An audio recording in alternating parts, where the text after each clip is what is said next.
What's up? Welcome to the Game Stuffed Podcast, a new podcast where we talk about games and everything game related. I'm your host, Will. And I'm Josh. I'm here to co-pilot or be the Chewie to Han or whatever. We're both co-pilots. But we're just here to talk about games. We wanted to start a podcast talking about games, and we wanted to do some special stuff in this podcast, talk about some special things. We got some segments in here, and we want to do our personal top 5 moments with the PS2 in this podcast.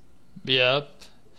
And by personal, we mean stuff like each podcast will have a specific topic where we choose 5 moments on this topic and we share them throughout the show. And then we'll have little segments in between where we go more in deep of specific games or game items and such and just go from there. Yeah, we'll just talk about them. And another thing on these top 5 moments, they're our moments. They're purely opinion based. They're our memories. They're not yours. So you might not see any AAA title on here as far as being a game related. It's just purely, our general memory. Yeah, it's just our own. What we remember, our good times with the PS2, all that. So you wanna get into it? Sure. Do you want me to go first or you? You can go first. We'll start off with our number 5 on our list. All right. My number 5 has to do with a certain song that seems to stick with me because of hearing it on one specific game. Activision Anthology. That is interesting. And I know what song you're going to talk about. Then do share if you do know. Would that song be Mexican Radio? Of course, it always brings some type of smile and memory of this specific collection of games. Whenever one of us says something relating to that song, Mexican Radio. Now that's pretty funny because that's actually one of my moments too. It's one really? It's one of the things that I remember most about the PS2. I remember the day when we went and bought it because we played it at your house. It was like a $5 game or something, $7 at the time. Yeah, we were just I remember we went to the store and we were just picking up something to play that night. Yeah. Something to pass the time, and we saw that one and figured we'd have a bunch of games to check out, in the Activision thing. Right. And I remember just turning it on, and it was like one of the few songs that played first. I think it was like second or something. Yeah, but I don't know. At first I didn't know what the song was, but it just kind of... It was so out there. I'd never heard of it either, but it just... it was funny, and it was a good time. What? I don't remember an exact lyric, but... There was something in the third verse about barbecue iguanas. Do you want to eat a barbecued iguana or something like that? Yeah. Or something. Yeah, it was funny. It was so random. I did not expect that in the game. So, does this mean that you move that moment to this moment and we just talk about one moment in this part, or what? Yeah, that's what I'll do. Yeah. My 5, 4, and 3 were kind of like interchangeable. Yeah, My number 2 and my number 1 those ones need to stay in the right order, but those ones won't have anything to do with yours. right. But yeah, that'll be my number 5 moment as well. So, since we're on the subject of Activision Anthology, what do you remember? What game do you mostly remember playing on it? Oh, I had to ask. yeah, that's a tough one. I don't know. We played a lot. I remember you unlocked games as you played them. I don't think it was specifically games, but you unlocked like commercials to the Activision games, Okay, that must have been what it was. which these were, I believe, all Atari and Yeah, that era of a game collection type thing. yeah, they were. I think all the songs were 70s. Yeah, I'm not sure on that. I could be wrong. I didn't really look much into this here lately, but I do. One of the other songs on there was Safety Dance, so Oh, I love that song.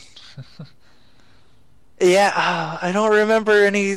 I don't remember one that we specifically played. I remember we played all of them, yeah. but I don't. I think you also unlocked these little like badges that you would post in this scrapbook or bulletin board type thing. I'm not really sure. Memory's a little fuzzy. Yeah, I remember it had a cool menu because it looked like a desk with all the games and stuff on it, Yeah, and then the TV screen. and then the stereo box. Boom. Yeah, Or yeah. yeah, I remember that. But yeah, the song's what stuck out in my mind from that game. Yep, and pretty much every time we bring it up with one another, we know where it came from. We we know what we're talking about. It's not an uncommon thing. It gets brought up pretty often. Honestly, I figured it would be one of I didn't think we would have the same moment in our list this soon in our podcast run. I thought it would have been a few more episodes before that happened. Yeah, that's kind of funny. Well, I mean, a lot of our gaming, was we did because I went over to your house a lot. Right. So a lot of our gaming was together, Yeah. and so. But yeah, do you want to move on to Um yeah, I'm not sure if there's really anything else more to say on here except I think I covered the basic stuff of like what you unlock. Yeah, Not even gonna try to list all the games that were on there. There were like 50, I believe. something like that. Oh, it was a lot. But yeah, Will was right. They did have a pretty nice selection screen to pick the games because they were like, I guess the best way to that I can describe it is all the games were like in this little kind of equivalent of like a cassette tape holder or something. Yeah, yeah, and it had they looked like the games themselves. And I'm yeah, and They I may be wrong, but I think if you selected the game, you actually put it in the console, but I'm not really sure on that.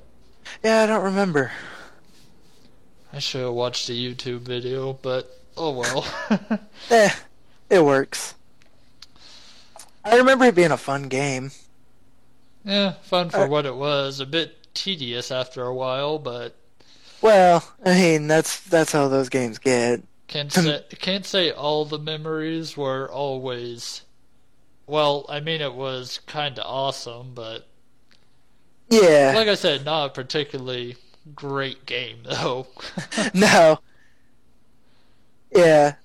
Well, like we said, it's purely opinion based. I mean, I would be, you know, kind of shocked if someone else had this memory. Right. But you never know. Music is like, I don't know. Music has a strong effect when it comes to like emotion and memories and stuff like that. So it there could be some other people out there.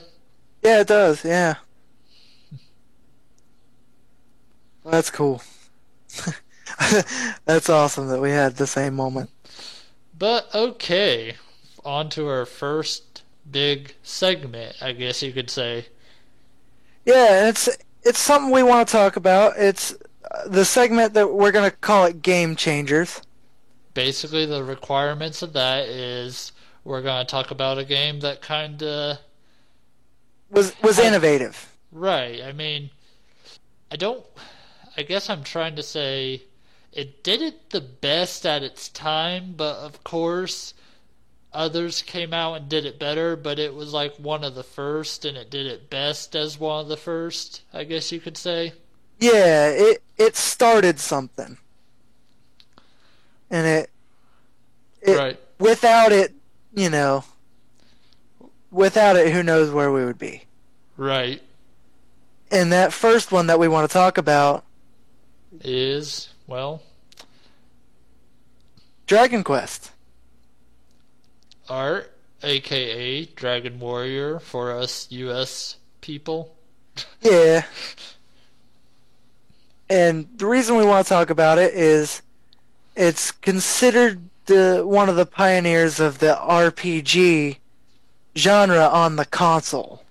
Right, meaning, um, there was plenty of games like on the PC that did the whole kind of turn-based first-person view thing, you would call it, I guess.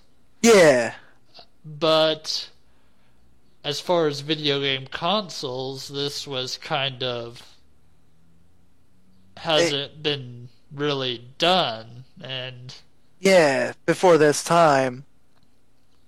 now again, there may be other games out there that might have came out around the exact same time and did this, but I don't know of them. Yeah, I I just know of this one just because it stood out. I mean, it's popular to still to this day. Right. It, Japan goes crazy over it. it is, yeah. Which, speaking of which, wasn't there a little thing you read about that happened with Dragon Quest III when it came out in Japan? Yes. Would you like to say that? Oh yeah. It's interesting. It the first games and stuff. They people liked them and they played them and stuff, but it really started to become a thing for Japan. And around the time of Dragon Quest III, when it came out, I believe it came out on a Wednesday. I'm not sure. I know it came out on a weekday. It not a weekend day, but a weekday. And and what happened was that day, uh, there were so many kids that skipped school, and even adults alike that skipped work because they were in line waiting on this game. There was so many people that Japan pretty much shut down for a day because there wasn't enough people working. And it's a legend or an urban myth that the Japanese government actually outlawed the sale of Dragon Warrior games on a weekday. But in reality, Enix, after they saw this, put it into effect where they weren't going to sell or release any Dragon Quest games on a weekday, and they were always going to release it on a Sunday. And this became the norm in Japan. every Dragon Quest game up until I think the Dragon Quest 8 or something like that Yeah, was released on a Sunday, so that Japan wouldn't shut down for a day. there you go. Little fun fact for you all. And I love that a game has that much, I don't know, that much Impact? influence. Yeah, Okay. impact. I mean, games like that I don't think do that here in America. Right. I do know Japan goes crazy over their RPGs. I mean, I'm not sure which one's more popular between Final Fantasy and Dragon Quest. I mean, I know in US it's Final Fantasy all the way, Yeah, but Japan, I don't know. Dragon Quest is pretty mainstream there. it is. And I even read that most Japanese people, and especially gamers, they know the guy who made the game. It's like a household name. Oh wow, Yeah, it's like an idol of theirs. you did do some reading. I did. Well, I wanted to be prepared. I mean, I knew about Dragon Quest, but you can always know more. I was actually surprised at how much info we got on this game. Like, if you played the game now, you would not expect it would be have all this kind of backstory to it and such, which Yeah, I just thought, wow, we picked a good one to talk about. yeah.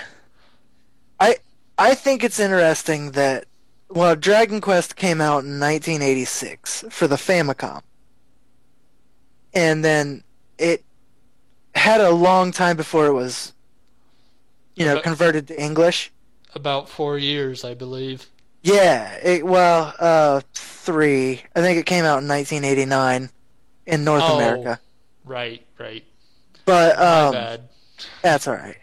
And I think it's like interesting because the reason it's called Dragon Warrior is because the name was copyrighted in the U.S. Yeah, pen and pencil game or whatever. Kind of. Yeah, called Dragon Quest, which I find really interesting.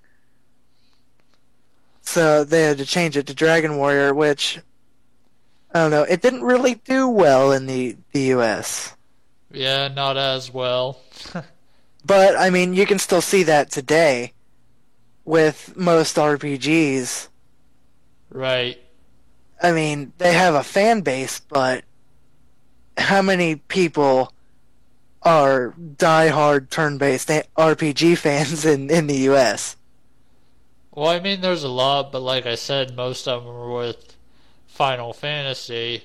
A few of them are like with some Sega RPGs like Phantasy Star and I think Star Ocean was on the Sega Genesis, but now I'm not sure.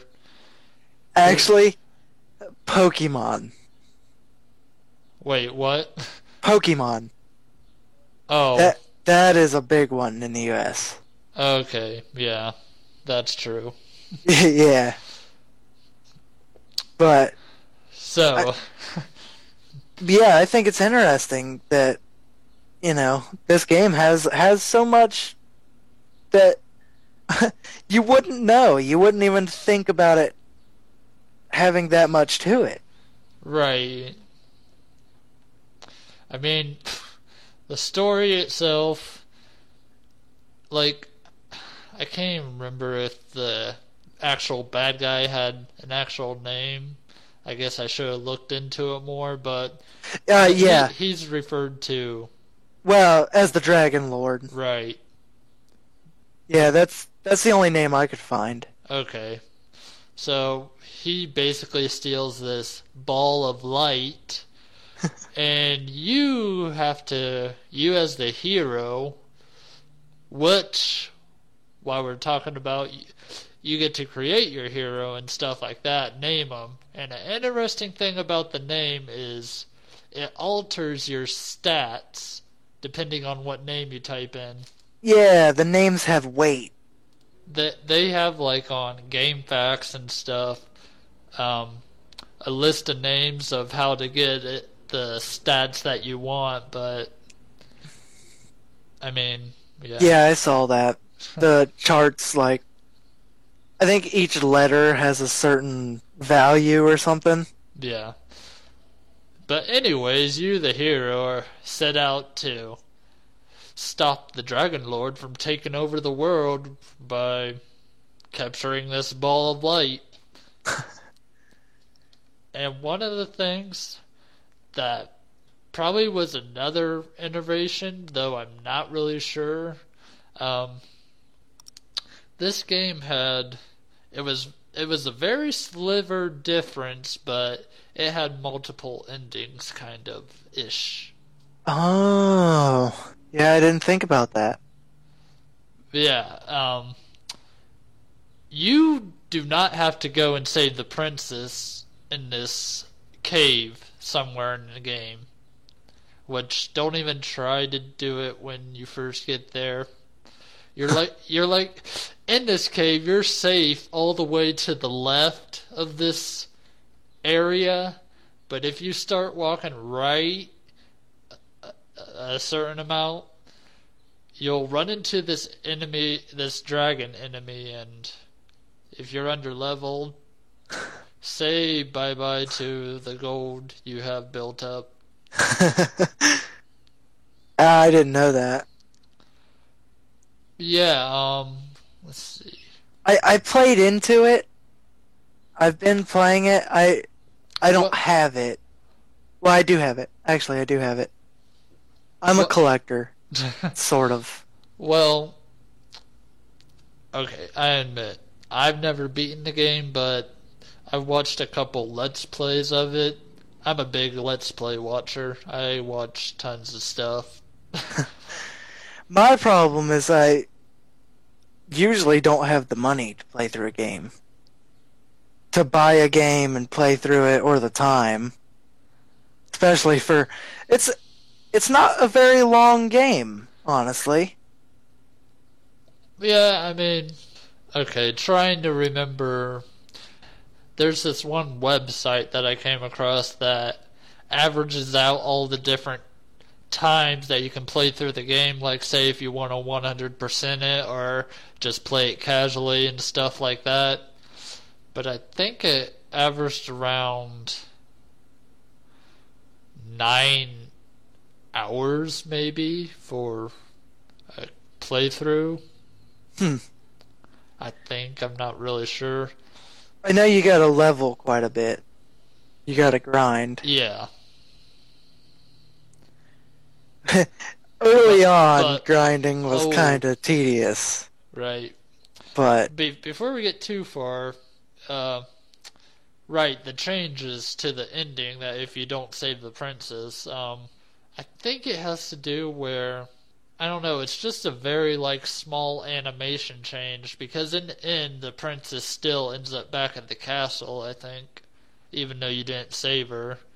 I just I think if you save her, you end up carrying her into the hmm. castle or something, I don't know. Trying to remember from the Let's Play I watched, but it's been a while. That's interesting.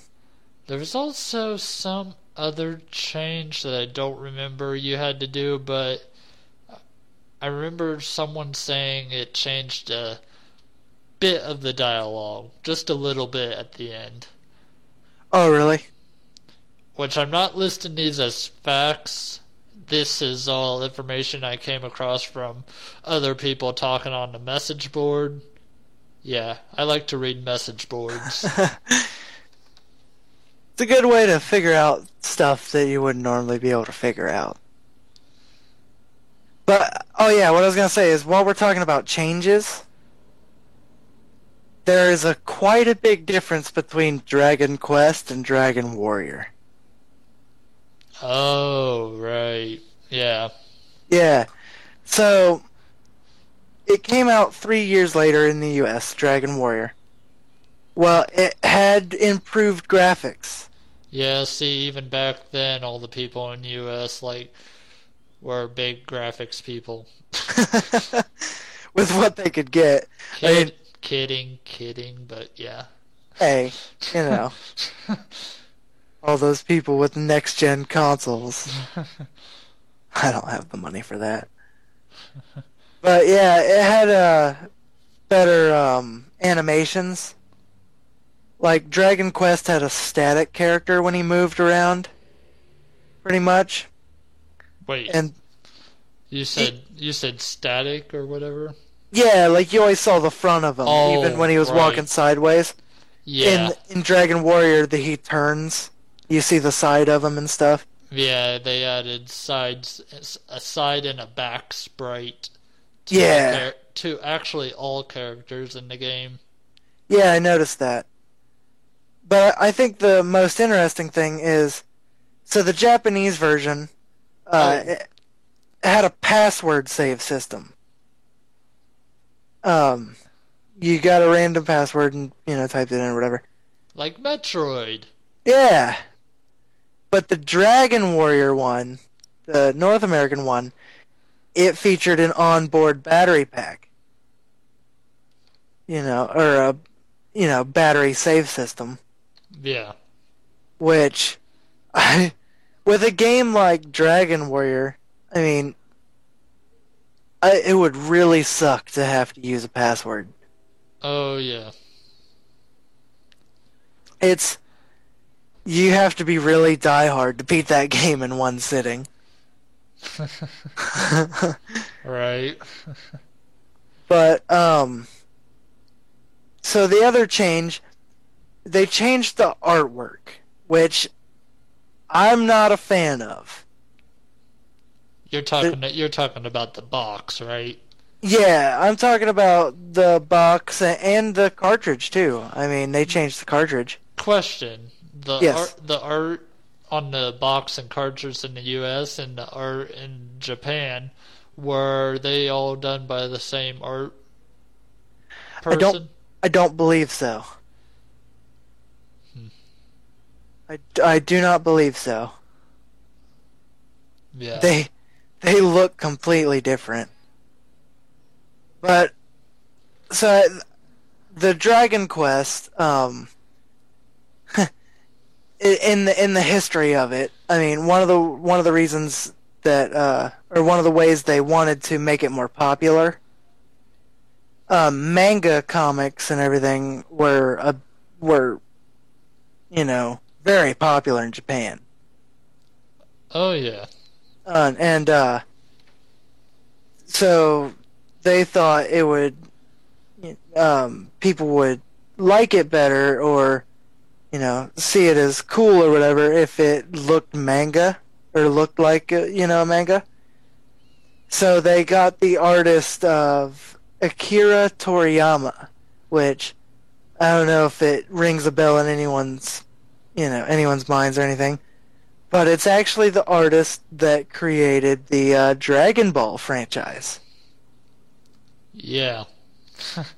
which I love that. The Dragon Quest art is fantastic. I mean, it looks like it came out of Dragon Ball. Only one can assume that it would look like that. Yeah, I mean, it looks good. The American version, it's so I would say Americanized, where it looks, I don't know. It's like a McDonald's hamburger compared to a restaurant hamburger. Yeah, that's true. That's a good comparison. But yeah, so I don't think they should have changed it, but you know, it is what it is. Right.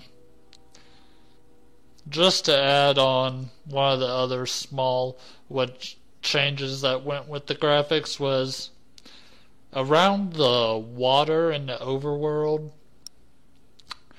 It did just go like from water right to grassland, but in the American version they added kind of white border to kind of connect the grass and water. Yeah, I remember seeing that. Just to throw that in there while we're still on changes. Hey, they all count. I mean, the game does look better. Dragon Warrior does look better in game than Dragon Quest. Yeah. But yeah. There were a lot of changes, I think. Just another fun fact for everyone. It was the only Dragon Quest Dragon Warrior that had that featured a background scene. A background scene on the NES, the 8-bit games. Yeah. It was the only one to have like a background scenery in the battle windows. Yeah. I remember seeing that. I know I say that a lot. But I thought it was interesting that the background scene's always the same. Unlike later games, the 16-bit games or whatever, where they're area specific. Yeah. I always thought it was interesting that it's like the same like path in the trees or whatever. Uh-huh. I always thought that was funny. Another thing about it is it was only one enemy per battle. Oh, yeah. 1-on-1. They actually made a lot of changes from Dragon Warrior 1 to Dragon Warrior 2, or Dragon Quest 1 to Dragon Quest 2. Like, besides adding multiple enemies on screen at once, they also took away a couple of annoying menu buttons that were not needed. Yeah. So that's one of my opinions on this game. I like the control that you have. You have a ton of control. You can do pretty much whatever you want. I mean, the menu gives you options for everything. But I find it a little annoying. You go over stairs, and what do you expect to do? Go down the stairs. No, you have to open the menu, select stairs, and then you go down the stairs. Same thing with door. I think in later games, I'm not sure if this was in 2. I mean, I think they added an action button to open doors without opening the menu, and you automatically walk down steps in Dragon Warrior 2, but as far as an action button for like opening chests and opening doors and such, I'm not sure if they exactly had that kind of depth in Dragon Warrior 2 for an action button. Oh, I see. Yeah, I found that annoying when I first played it. Because I don't know, there's so many choices in the menu. It took me a minute before I could figure out how to even open a chest. Because Yeah, I go up to the chest and I'm like, search, and you're not standing exactly on the chest, so you don't find it. Yeah. I first tried it while standing in front of the chest. Yeah, I tried search, which when you hit search, it's just searched the ground, and there was nothing there. So that was no help. And you have to hit like take or something, which I didn't think of that when I first played. I thought you searched chests, but you hit take and then you just take whatever's there. So I thought that was interesting. Yeah. It's kind of one of my gripes about it, just because I don't think it's really needed. Right. It could have been streamlined so much better, I think. But you can't really hurt it too much because it did fix it in the next game. That's true. You can only gripe so much, and The only times when griping really matters, I guess, is when they don't change it. Right. So, but yeah, that's a really interesting game, and I found it fun. It's a very fun game, and in the U.S., it's a common game. Right. A very common game, and there's actually a reason for that, probably. Yes. Let's. Alright, so everybody knows of Nintendo Power, right? Any Oh, they raise have to. any raise of hands that don't? But alright. I'm seeing none. Nintendo Power is now done with. It's no more, which I'm sure people already know that, but back in late 1990,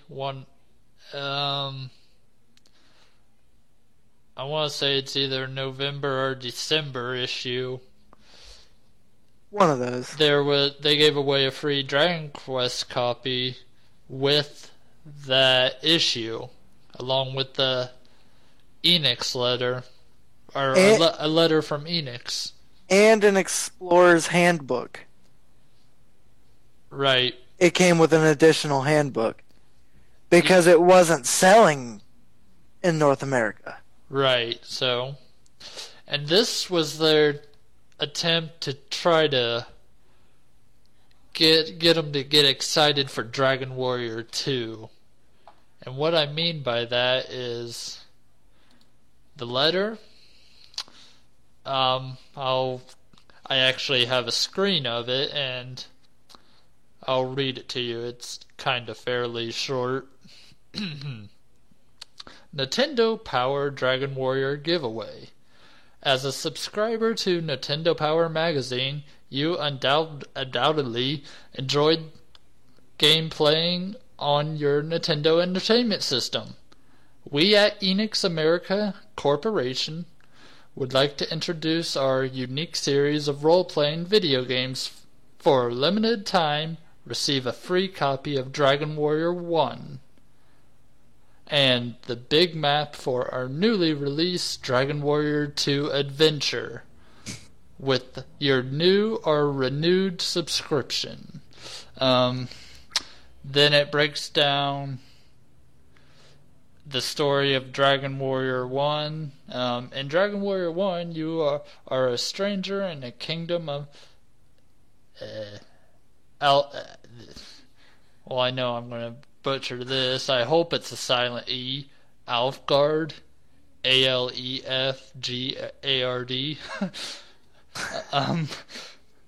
The once tranquil land has fallen into darkness by the hands of an evil dragon lord. Ruthless creatures roam the countryside and fear plagues the land. Assistance from townspeoples, townspeople. I'm a bad reader, as you can tell. That's all good. Magic spells and special devices aid you in your quest to destroy the Dragon Lord. You are the Dragon Warrior. You must save Alfgard. Then it tells you the adventure of Dragon Warrior 2. Basically, it takes place like a century after Dragon Warrior 1, and you are the descendant of the person you was playing as. And then after that, they say, we wish you luck in your journey through the world of Dragon Warrior 1, and we look forward to you challenging Dragon Warrior 2 in the near future. Sincerely, Enix America Corporation, November 1990. So it was November. That's interesting. I didn't know it was to promote or to get sales of Dragon Warrior 2. I didn't until I read the letter, so... That's interesting.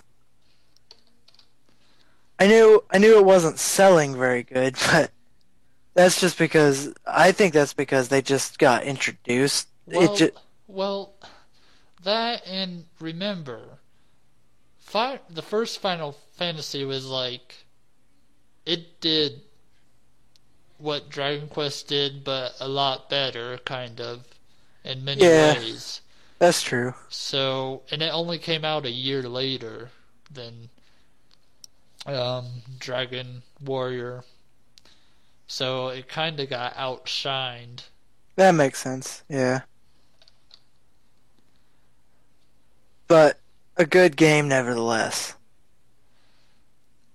So, if you want to play it, I mean, it's fairly cheap since there's a lot of copies. Forewarned. Forewarned. You. The balance of. From like level 1 to level 5 or whatever.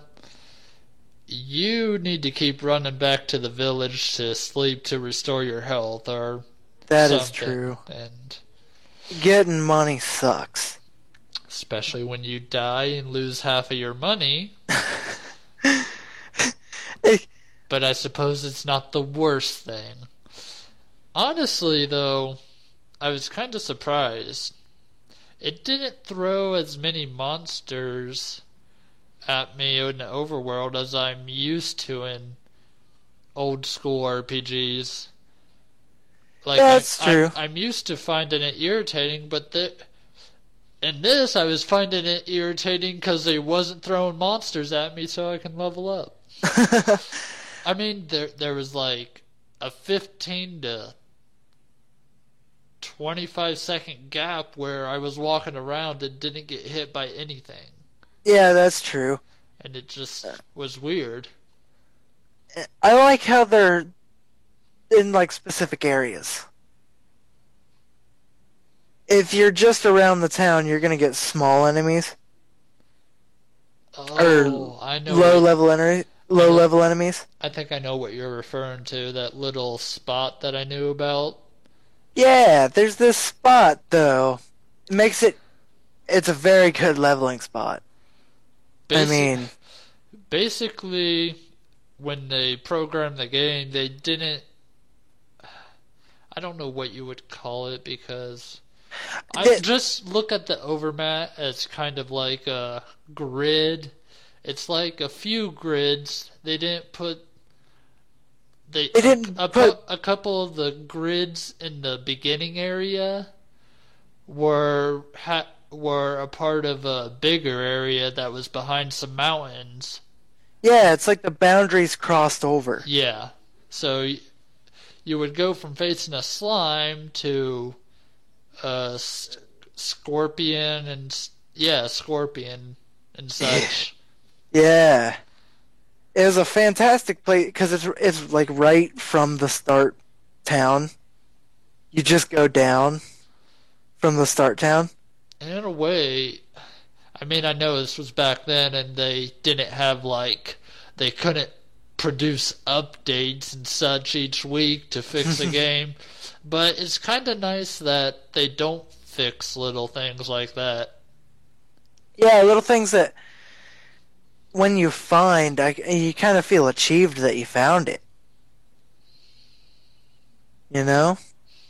By far, my favorite tune in the game is the one that plays when you're in a town. Oh, yeah? Yeah. I find the music really good in the game, just overall. Yeah, well, it is, but I mean, my favorite is the town. I don't know if I had a favorite or not. But yeah, that is a good tune. Another one of the things I oddly liked about the game, I liked the way they not handled, I liked the near dying effect they had in the overworld. Oh, yeah. It changes the colors completely to like pink and stuff, and I don't know. I found it oddly kind of pleasant to look at. Yeah, it gives you it turns everything kind of reddish. I think I made a joke saying, "Hey, look, first game to produce blood" or something like that. Yeah. I don't know. 'Cause I mean, that could be what it's representing, like the whole pink the status bar and stuff, all pink and words. Yeah. That could be just taking effect of your guy bleeding to death. But that would be kind of gruesome for an NES game, right? Oh, you'd think. They had worse. They had worse. But yeah, it is a cool effect, and I don't know, when you see that, it It gives you. made I mean, although I found it pleasant, it gives you a sense of urgency. yeah, it made me kind of nervous once I saw that. Like I know I got to do something. I got to get back to the town, or I got to heal. Right. So, so yeah, it is good. It's very difficult in the beginning. Yeah. I actually do have a memory of this game, actually. And that memory is basically Dragon Quest mascot Slime. Basically, that is all I remember. I remember being like 7 years old. My uncle and his friend was playing this game, and all I remember was the battle screen and a slime, and that's all I could remember. And then just to add a little bit of fun to that, for the longest time, I like had a dream when I was a kid or something, and it kind of mixed the Dragon Quest graphics of like the towns and buildings inside a building and stuff looked all the same, but I remember fighting this dragon-like creature that I I know I know Will won't know what I'm talking about, but maybe some of you will. In Legend of Zelda: Ocarina of Time, in the Fire Temple dungeon, you faced dragon-like, a flying long dragon kind of snake thing. Well, for whatever reason, I must have had a dream or something as a kid because I remember the whole Dragon Quest graphics and stuff, but I remember fighting in a Legend of Zelda type of way, a Legend of Zelda 1 type of way with the overview and you could swing your sword and stuff. And I remember fighting this, I don't know, dragon serpent thing. Hmm. And it must have been a dream because I don't think there's quite a game that fits that. And I know Dragon Quest has never been action based. Far from it. Sorry, I figured I would throw that in here. That's all good. But in the end, I mean, this game is still playable today. It might not stood the test of time in some areas and can be quite annoying, but if you're a fan of the games, you'll probably love it. Yeah, and it's like I said, it's easy to find. It's relatively cheap. And if you play 1, you gotta play 2 and 3 because there's a sequel and a prequel. Yeah, the stories do run very well together. And Well, they do run together, but I'm not really sure how closely. well, it's still something to tie it in. Not my favorite Dragon Quest game, but we'll get to that at another date. Yeah. Anyway, Yeah, like we said, if you like it, if you think it'd be interesting, give it a try. If you played it, tell us your thoughts. you can find it for like $5 or less. Yeah. Seriously. And I would say you could find it anywhere, but apparently Will could not find it that easily. Yeah, it took a couple, 4 stores, and I only found one copy. But Anything else you want to add to this little? yeah, not much other than it is playable and it's a good, cool game, and for what it is, for being a start of something I'd say revolutionary, it's something to check out. Well, we still do have turn-based games to this day, so I guess it was a right move somewhere down the line. It did something right somewhere. But yeah, I mean, we can move on to our number 4 personal moments now. I'll let you go first this time, and don't say the same one as me. I'll try not. Well, one of my personal moments, number 4 on my list, it was a more recent moment because I never got to play the game, maybe like a year ago or something. But, just Shadow of the Colossus. I never got to play it when it came out. I only had a few games for PS2. I didn't get games very often. But just playing it, I loved it, It was an awesome experience. I mean, fighting the first Colossus, how big it was, and I'm surprised PS2 did it so well it looks so good. And I don't know, it's just one of those moments that I really liked playing that game. I'm afraid I can't really say the same thing. To be honest, I guess I never really gave it a real shot. Okay, I do know a little bit of history on this game, but bear with me if I say something wrong or something. Don't flame me for it because this is going off of memory and just reading message boards and all that.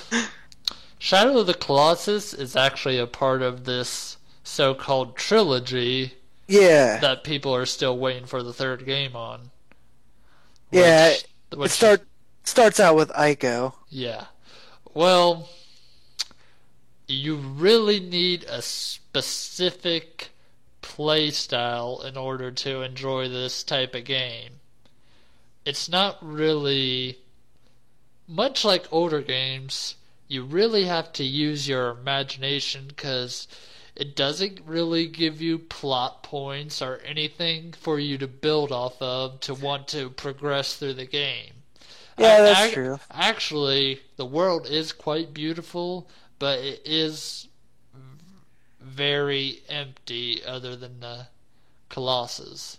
Yeah, I would agree with it's a hard game to get into.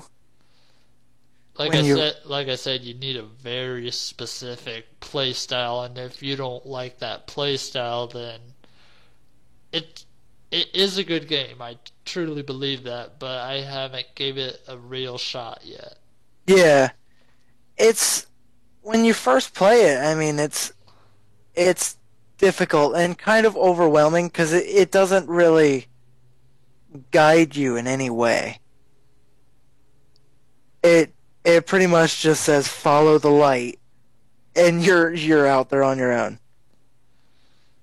That's pretty much all it says, and gives you the controls, and then you gotta find it. And once I got the first one, I think after I got the second Colossus, it really captivated me. Yeah.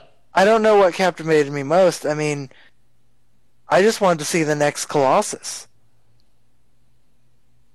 I wanted to see where it would take me. I wanted to figure out how to beat it.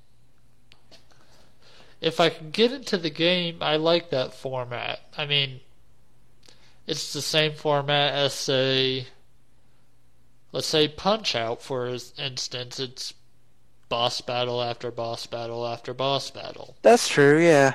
Each of them with the unique pattern that you gotta figure out in order to beat them. That's true, yeah. I just wish the game wasn't so slow-paced. Like, I really need to invest time into it in order to love it. Yeah, that's true. It's not gonna get you right then and there. When you first start it up, I mean, it's not gonna be that one like, oh wow, this is amazing. Right. It takes time, but it's a good game nonetheless. I gotta ask though on one particular area. I I've only played it like I said, I tried it but didn't give it enough time. I for some reason remember the kind of combat or movements being a little bit stiff, but that could be in my head. Um, I don't. They felt pretty good to me. They were okay. Yeah. I just couldn't really remember, and I wasn't sure. There's climbing and platforming is different, I guess. Maybe that's what I was feeling. Yeah, it's instead of a like you're really doing something, it's a lot of just holding and waiting. Yeah. Coming from playing Assassin's Creed to this, because that's pretty much kind of how that was kind of the equivalent for me when I played it. It was really kind of, oh my gosh, this is so slow. Yeah, compared to that, it's definitely not as fluid. Like Assassin's Creed, you just you just run and it pretty much does it for you. Right. But this one, it's you're doing all the movements. I think like right trigger or whatever holds, and he holds like his position and holds his hands. So Yeah. like when it's swinging around, you're holding on for your life, and then when it gets done, you have to let go and you have to like start pressing the buttons to climb and Oh, yeah. moving with the directional pad, and then you have to hold Right. when he starts to move. It's not where it does it for you like Assassin's Creed. You just hold jump or keep hitting jump, and you're gonna get up there like no problem. Right. It takes time and it takes effort. But I'm sure, like you said, you feel there's a big payoff to keep on playing it. Oh yeah, once you defeat one, you're like, oh, I And figured it out. and from what I hear, they only get bigger. Oh, they do, and they get more epic. Not even just the Colossus itself, but where you fight at. It gets better. Your number four is gonna blow my number four out of the water. Because mine is a relatively simple memory. Well, let's share it. Alright. I had to put this in here somewhere because everybody has a first game experience for a console. And so my first PS2 game ever played or I ever got was for my birthday actually. Um, it was in June of it was like right after the PS2 released in November or whatever, so whatever June was after that, 2000, 2001, somewhere around there. Hmm.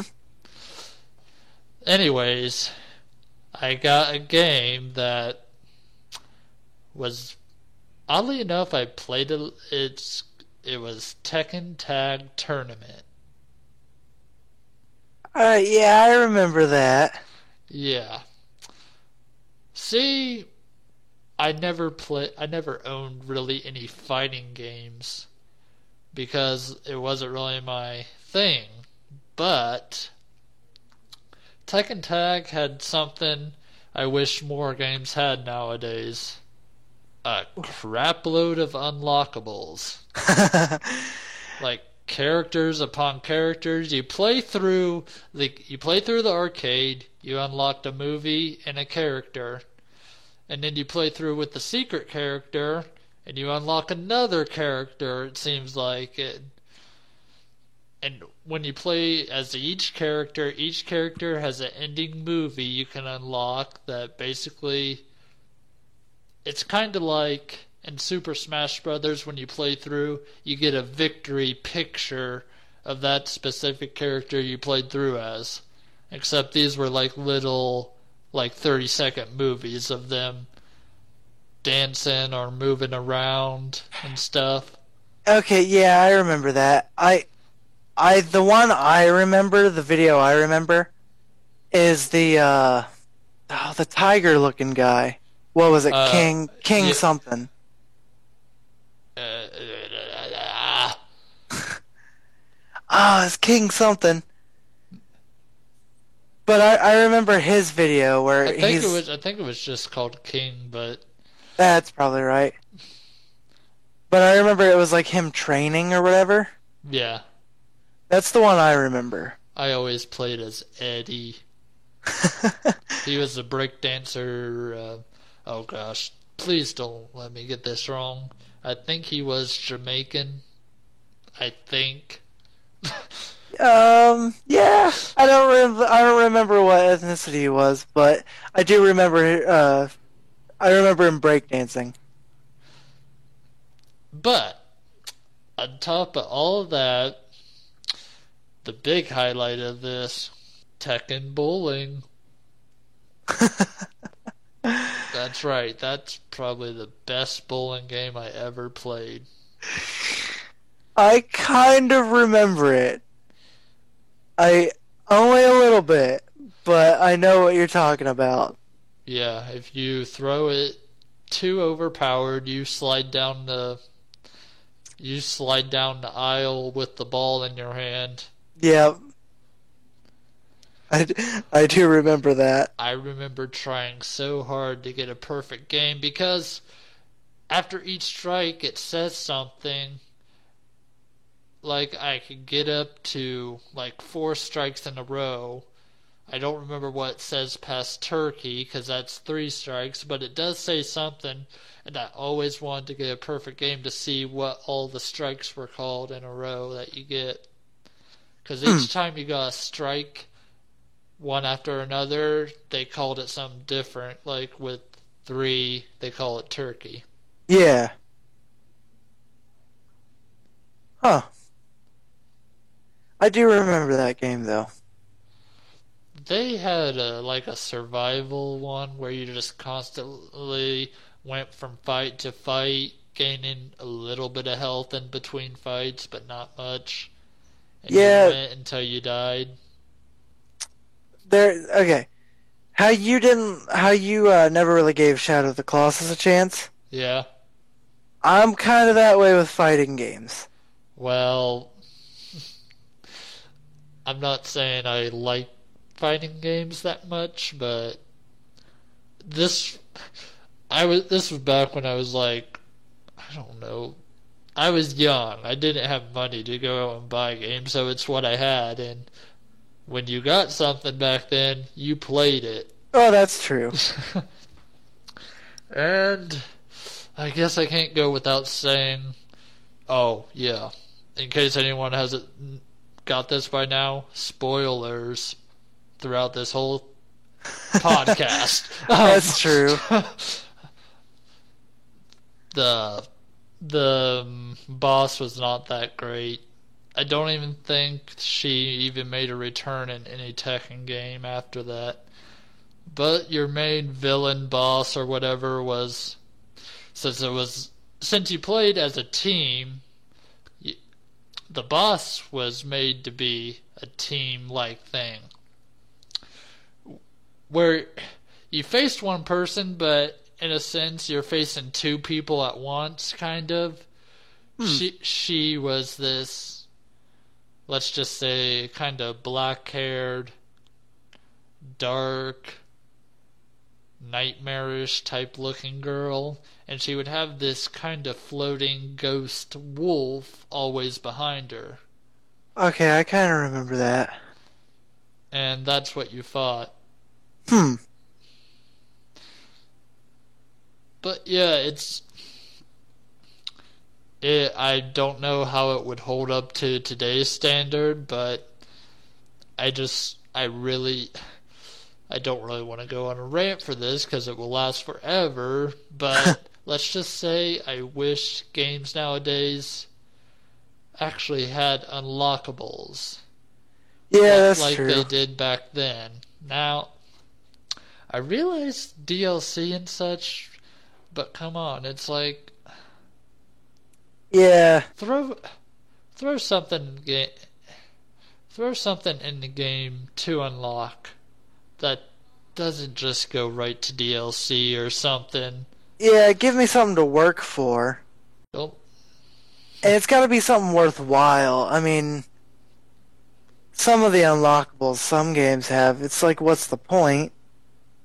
Concept art is nice and all, but it's not something I go through a game to focus on collecting. Hmm. I'd agree with that.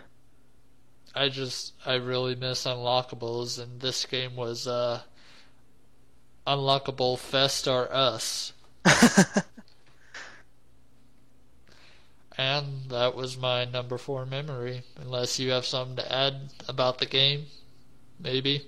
Oh, that sounds good. I remember it being fun with multiple people. With me and you playing it, I remember that being a lot of fun.